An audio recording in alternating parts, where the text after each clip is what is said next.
अस्सलाम क्लास, आप लोगों का आज 14 यूनिट है सेल्फ रेगुलेशन एंड गिल्ट। सबसे पहले हम देख लेते हैं सेल्फ रेगुलेशन और गिल्ट में क्या डिफरेंस है। ठीक है, सेल्फ रेगुलेशन ये हमारे पास कैपेबिलिटी होती है to manage your thoughts, feelings and behaviour when expose to temptation and impulses so as to meet personal goals. ठीक है, जब हम सेल्फ रेगुलेशन कहते हैं हमारी कैपेबिलिटीज़ को, कि हम कैसे सोचते हैं, कैसे फील करते हैं, कैसे बिहेव करते हैं, जबकि हमें हमारे पर्सनल गोल्स को अचीव करने में हमें हर्डल्स आ रहे होते हैं, कोई ना कोई रुकावटें आ रही होती है, लेकिन हमारी जो थॉट्स हैं वो मैनेज रहते हैं। ठीक है, उस कैपेबिलिटी को सेल्फ रेगुलेशन कहते हैं। इसी तरह हमारे पास गिल्ट है। गिल्ट क्या होती है? गिल्ट कहते हैं हम अपनी जो एफर्ट्स होती हैं, अपनी जो इंटरेस्ट होता है वो लॉन्ग टर्म के लिए रखते हैं, चाहे हमें उसमें फेलियर ही क्यों ना हो, ऑब्स्टिकल ही क्यों ना हो रही हो, डिफ़िकल्टी ही क्यों ना हो रही हो। ठीक है, हमारा उस गोल की तरफ इंटरेस्ट भी नहीं ख़त्म होता और हम उसमें परसिस्टेंट रहते हैं और ये लॉन्ग टर्म के लिए होता है।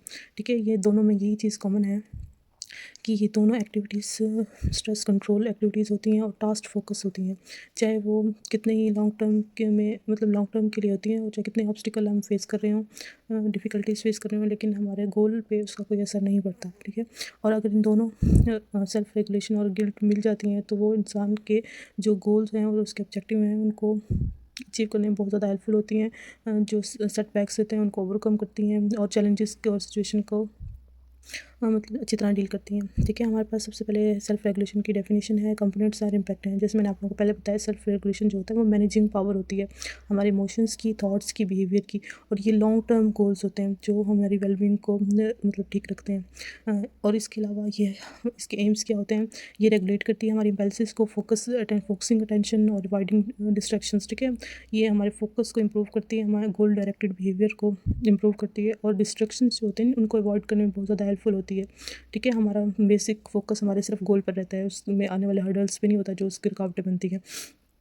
नेक्स्ट हमारे पास है कंपोनेंट्स ऑफ सेल्फ रेगुलेशन के कौन कौन से कंपोनेंट होते हैं जो सेल्फ रेगुलेशन में बहुत ज़्यादा हेल्पफुल होते हैं। सबसे पहले हमारे पास सेल्फ कंट्रोल की हमें डेफिनेशन देख लेते हैं। कहते हैं the ability to resist instant gratification and impulses for the sake of long term goal. ठीक है, जो हम इंस्टेंट ग्रेटिफिकेशन को फील करते हैं अपने लॉन्ग टर्म गोल को अचीव करने के लिए, उसको हम सेल्फ कंट्रोल कहते हैं। ठीक है, ये इंसान को ये रेजिस्टेंस होती है, मतलब ये इंसान को उस गोल की तरफ फोकस करने में या उसमें रहने मतलब परसिस्टेंट उसी गोल को अचीव करने में बहुत ज़्यादा हेल्पफुल होती है सेल्फ कंट्रोल। ठीक है, इसलिए इसको रेजिस्टेंस भी कहते हैं। ठीक है, temptation to procrastinate and staying in a task with work and study task. ठीक है, चाहे वो वर्क टास्क हो चाहे स्टडी टास्क हो। नेक्स्ट हमारे पास है सेल्फ मॉनिटरिंग का मतलब होता है एवोल्यूशन या असेसमेंट पावर होता है, कि हम अपने आप की असेसमेंट किस तरह करते हैं, हमें खुद पता होता है हम क्या गलत कर रहे हैं, क्या सही कर रहे हैं, तो वो वाली पावर जो होती है उसको सेल्फ मॉनिटरिंग पावर कहते हैं। ठीक है, यहाँ पे लिखा हुआ the process of monitoring and evaluating one thinking feelings and doing in order to check progress toward goal, कि हम अपने आप की जो प्रोग्रेस है उसको चेक करते हैं कि हम क्या फील कर रहे हैं, उसके अकॉर्डिंग क्या हमारे पास थिंकिंग है, तो वो सेल्फ मॉनिटरिंग कहते हैं। अगर हम ज़रा सा भी ट्रैक से हटते हैं अपने गोल के, तो हम सेल्फ मॉनिटर करके अपने आप को वापस उस तरफ ला सकते हैं। नेक्स्ट हमारे पास सेल्फ कंट्रोल। ठीक है, सेल्फ कंट्रोल हमने अभी पीछे देखा है कि ये वो एबिलिटी होती है जो हमें रेजिस्ट करने में गोल में बहुत ज़्यादा हेल्पफुल होती है। ठीक है, चाहे कोई भी चैलेंज हो, हम रेजिस्टेंस हमारी परसिस्टेंट रहती है। उसके बाद हमारे पास है इमोशन रेगुलेशन। ठीक है, जो हमारे इमोशंस होते हैं उनको कंट्रोल करने में, उनको रिस्पॉन्स में, ठीक है, और किस सिचुएशन में किस तरह रिस्पॉन्स देना है, वो हमारे इमोशन रेगुलेशन हमारी स्किल्स को कंट्रोल करती है, हमें उस सिचुएशन में काम रखती है, सेंटर्ड रखती है, प्रोडक्टिव रखती है। ठीक है, ताकि हम अपने जो लाइफ श्योर्स होते हैं उनको सही तरह परफॉर्म कर सकें। नेक्स्ट हमारे पास है impact of self regulation on success के ऊपर सेल्फ रेगुलेशन का क्या असर होता है। देखिए, सबसे मेन असर सेल्फ रेगुलेशन का ही होता है, क्योंकि ये लॉन्ग टर्म गोल्स होते हैं। ठीक है, जो हमें चाहे हमारे प्रोफेशनल सक्सेस हो या एकेडमिक सक्सेस हो या पढ़ाई में हो या कोई मतलब जॉब वगैरह में हो या कोई मेंटल हेल्थ वगैरह में, तो सबसे ज़्यादा मेन रोल सेल्फ रेगुलेशन का ही होता है, क्योंकि ये हमें मोटिवेटेड रखती है लॉन्ग टर्म के लिए। हमें ऑब्स्टिकल को और जो डिफ़िकल्टीज़ होती हैं, चैलेंजेस होते हैं, उनको ओवरकम करने में बहुत ज़्यादा हेल्पफुल होती है, और इससे हमारी जो चॉइसेस होती हैं वो हेल्दी होती हैं, हम बेटर हेल्थ की तरफ चले जाते हैं। और सेल्फ रेगुलेशन जो होती है ना, वो हेल्दी लाइफस्टाइल चॉइसेस होती है। ठीक है, या इसमें हमारा डाइट और एक्सरसाइज सब कुछ बैलेंस होता है जब हम इस गोल को लेके चलते हैं। जैसे कोई किसी ने वज़न कम करना हो तो उसने वो हेल्दी डाइट की तरफ आता है और लाइफस्टाइल चेंज करता है। वो कितने अरसे तक करता है वो उसके वो वेट लॉस पे डिपेंड करता है। अगर वो मतलब जल्दी हो रहा है या आहिस्ता आहिस्ता हो रहा है, तो उसको जो वो वेट लॉस हो रहा होता है उसको मोटिवेशन मिलता है, वो और भी मतलब उस अपने गोल को परसिस्टेंट रखता है। नेक्स्ट हमारे पास है गिल्ट। इसकी डिफाइन डेफिनेशन देख लेते हैं। कहते हैं ये लॉन्ग टर्म परमानेंस और पैशन कहते हैं गोल्स की। तो ये हमें उस गोल की तरफ मतलब कमिटमेंट रखता है जब हमें कोई सी भी ऑब्स्टिकल, फेलियर या सेटबैक्स का सामना करना पड़े। तो कि कहते हैं combination of persistence for goals and resilience to keep going when even progress is slow और डिफिकल्ट। कहते हैं ये हमें ना लॉन्ग टर्म उसी गोल की तरफ लेके जाती है, चाहे हमें हमारे अंदर रेजिलियंस पैदा करती है कि हम उस गोल को लेके चले, चाहे वो स्लो ही क्यों ना हो, लेकिन हम उसको डिफ़िकल्ट क्यों ना हो, लेकिन हमें अचीव करना है। ठीक है। इसका बेसिक एम्फेसिस जो होता है ना, उसके की फैक्टर्स पे होता है कि हमें सक्सेस मिलती है उसको मतलब उसको उस की तरफ चलने से या नहीं मिलती। नेक्स्ट हमारे पास कंपोनेंट है गिल्ट।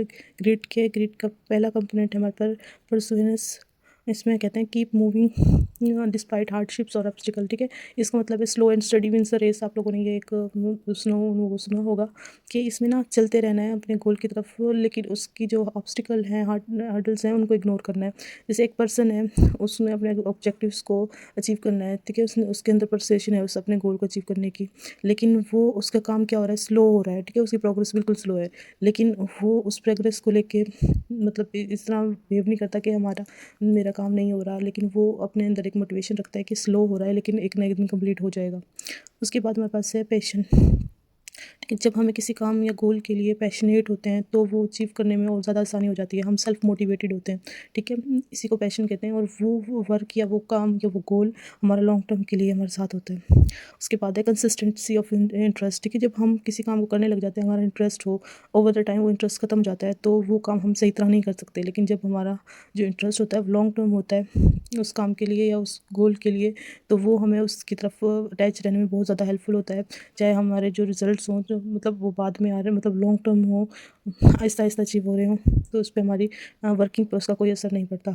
नेक्स्ट हमारे पास है लॉन्ग टर्म ओरिएंटेशन। ठीक है। जब हम कोई गोल बनाते हैं, गोल बनाते हैं या कोई भी चीज़ को अचीव करने की कोशिश करते हैं, तो हमारी ओरिएंटेशन, हमारी सिम तो लॉन्ग टर्म से होनी चाहिए। हमें ये नहीं सोचना चाहिए कि थोड़ा सा काम करके हमें बड़ा सारा मतलब रिवॉर्ड मिल जाए, ऐसा नहीं होता, बल्कि आहिस्ता आहिस्ता तो टाइम के साथ साथ मैनेज होता है ये। तो इसके अंदर लॉन्ग टर्म एफर्ट्स जो होते हैं ना, वो इन्वॉल्व होती हैं। ठीक है। आज के लिए इतना काफ़ी है। कल हम इसके इफेक्ट्स पढ़ेंगे, सक्सेस पे, रिलेशनशिप पढ़ेंगे ग्रेड के। ठीक है। अल्लाह हाफिज़।